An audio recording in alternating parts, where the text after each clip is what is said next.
واغفر لنا ذنبنا يا واسع الكرم إلهي أنت تعلم كيف حالي واغفر لنا ذنبنا يا واسع الكرم محمد سيد الكونين والثقلين.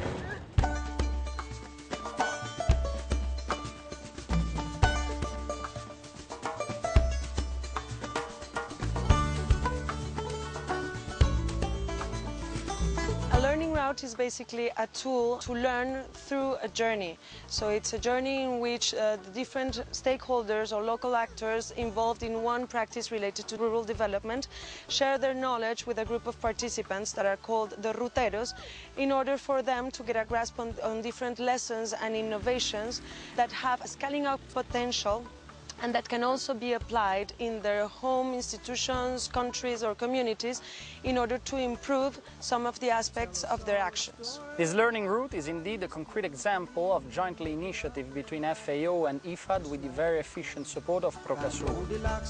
The most important aspect of this learning route is in its title itself, Gender and Rural Microfinance.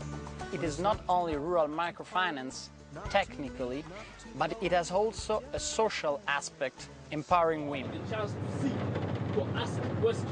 Someone explained it as a rural mobile university. But a learning route basically refers to a situation where you have a group of people who are seeking knowledge.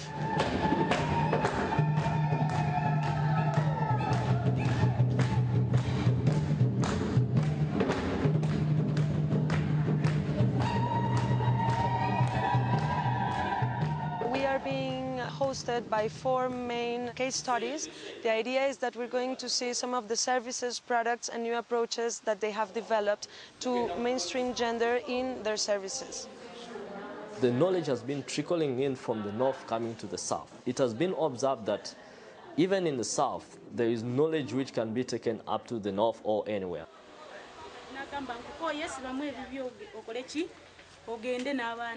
She says that the husband got another woman and he just woke up one afternoon, like you see it's sunny, and told her to leave her home, to leave the home with her kids and go and find somewhere else she could live. The example of Finca, which we saw in Chiboga, the good practice that I see here is the ability of microfinance to be able to empower a single mother who has been able to accumulate assets and also learn financial literacy, also learn how to save, how to manage her savings.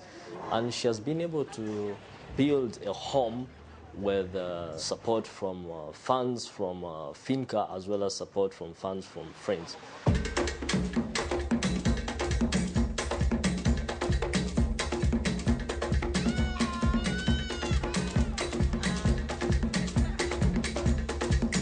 Other interesting cases that we've been able to see along the way is the case in Bokonzo, which is in the mountains in Kasese, where we've been able to see a group of illiterate women who have been able to express themselves in the form of drawing diagrams and showing you their vision, what they want to achieve in the next 5 years.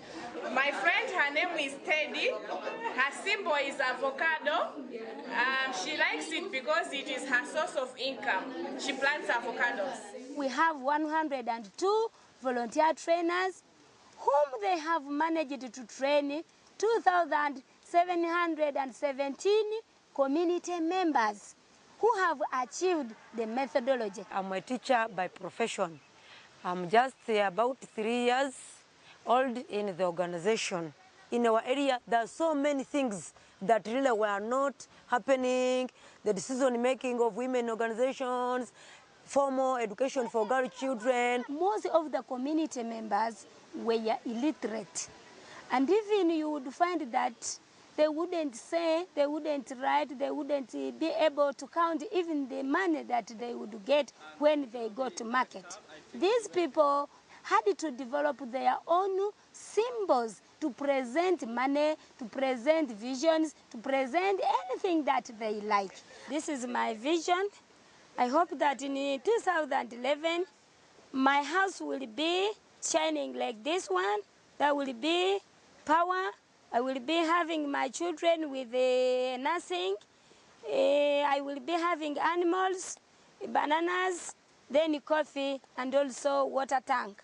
And where am I today is that I'm here with this house, with the coffee, with the business, with the goats, with the hens, with the banana plantation, and then with my business of coffee. Then I'm here also with my children.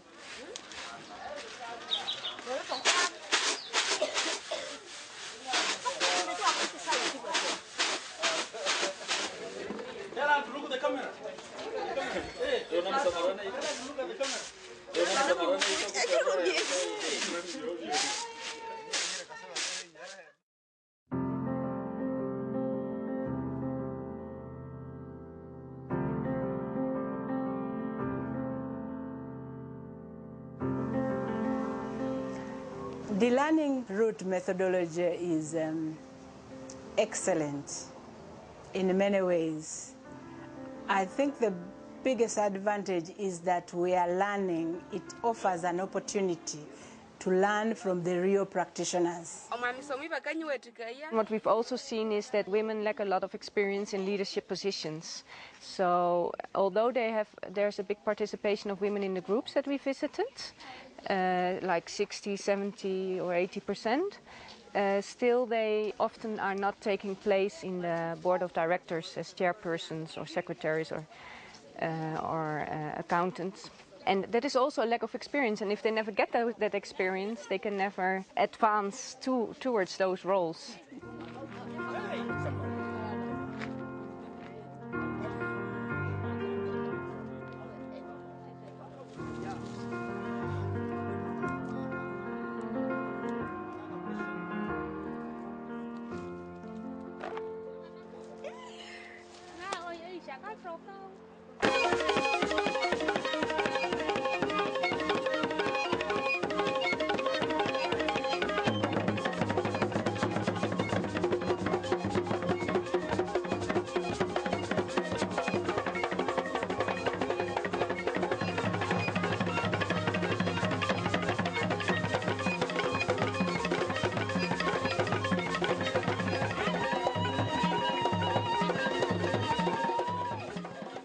In terms of access to microfinance services, in the individual system, someone was to offer some kind of collateral, maybe a piece of land, maybe some tangible asset. But when it comes to the group lending system, which most of the microfinance institutions have adopted, you have a group of people normally who are homogeneous, who live in the same community, know each other, and they decide amongst themselves who should form the group. That is the self-selection among the groups. When they come to form this group, they scrutinize each other in terms of the kind of business that they're doing, and they are able to lend to each other with the concept of trust.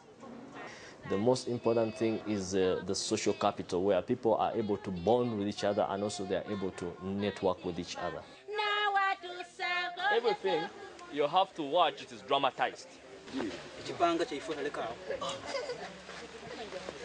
I've finished. And I was showing the woman or the wife where the money is, and also the woman tried to explain where she keeps the money. Muno, walikuwa na ensaka eno? Kutamu sente daife?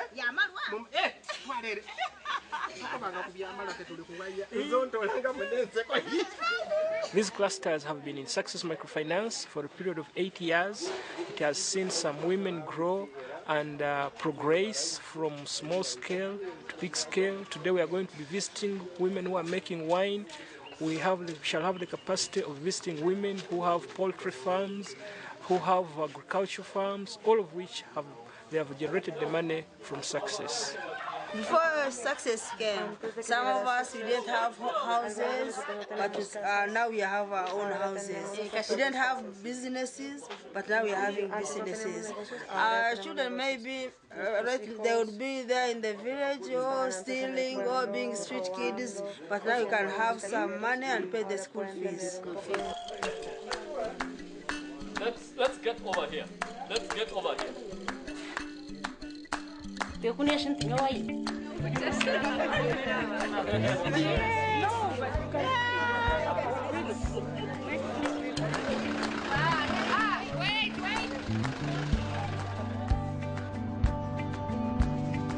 It is important to realize that microfinance started with the mission of social objective, and its aim was to help marginalized people. So I believe that yes, it is important that microfinance institutions take up some sense of corporate social responsibility.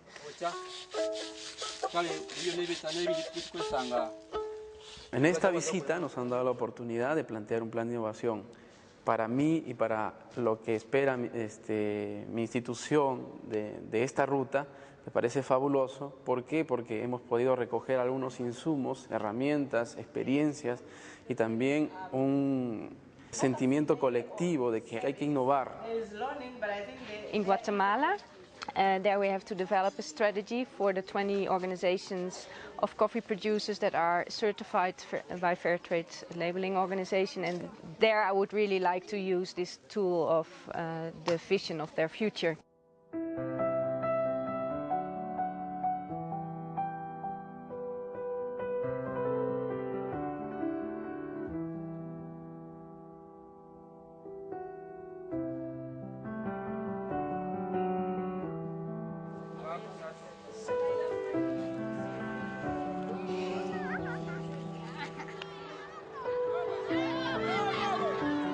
The importance of these cases that we are visiting is actually that they have come up with this definition of gender where it's not about women or men only.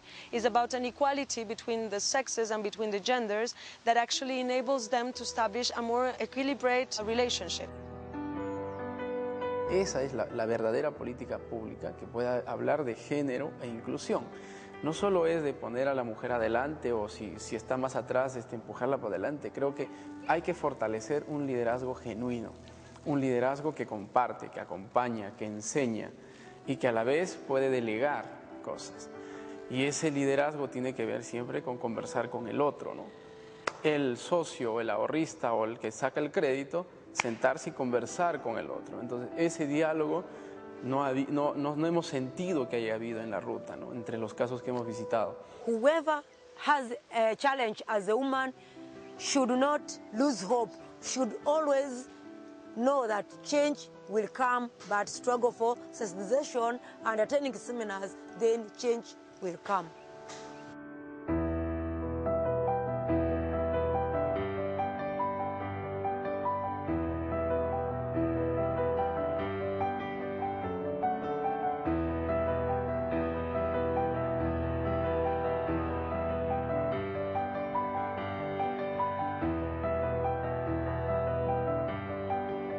Mi nombre es María Cristina Gutiérrez, soy de Perú, estoy participando en la Ruta de Aprendizaje de Género y Microfinanzas en Uganda. Hola, soy René Fausto, soy de México, estoy participando en la Ruta de Aprendizaje en Uganda. Dzina langa ndine Lilian Moyo, ndipo ndabwera kuno ku Uganda kudzapanga nawo kosi imene amaitcha kuti learning route. Jina langu naitwa Anthony Mayodi, kutoka Kenya. Bampita Nagai Jacqueline Mukisa, nange netabye mu musomo guno. Je m'appelle Hamadou Alioum. Yo viene de Camerún. Mi nombre es Laura Fuentes y estoy participando en la ruta. Magacayga waxaa la yiraahdaa Ahmed Yasin Mohamed Hassan. Mi nombre es Nieves Condori Hilario. Vengo de Perú. Magacayga waxaa la yiraahdaa Mohamed Jamsen. Waxaan ka imi. Mi nombre es Mariliana, vengo de Perú, vengo participando en esta ruta de aprendizaje acá en Uganda. Manyagange, Bampita Grace, Bantebya, Chomuhendo. Ndiwe Makerere, Uganda. Ciao, sono Nicolò, italiano, e anch'io partecipo alla Learning Route Gender and Rural Microfinance in Uganda. Mijn naam is Marije van Litjeuden. Ik ben Nederlandse en woon in Costa Rica. Magacayga waxaa la yiraahdaa Faisal Ibrahim Mohamed en waxaan ka socdaa program Somaliland ka socda oo ifad fund gareyso. Waxaan ka soo qayb galay Learning Route-ka Uganda ka socda.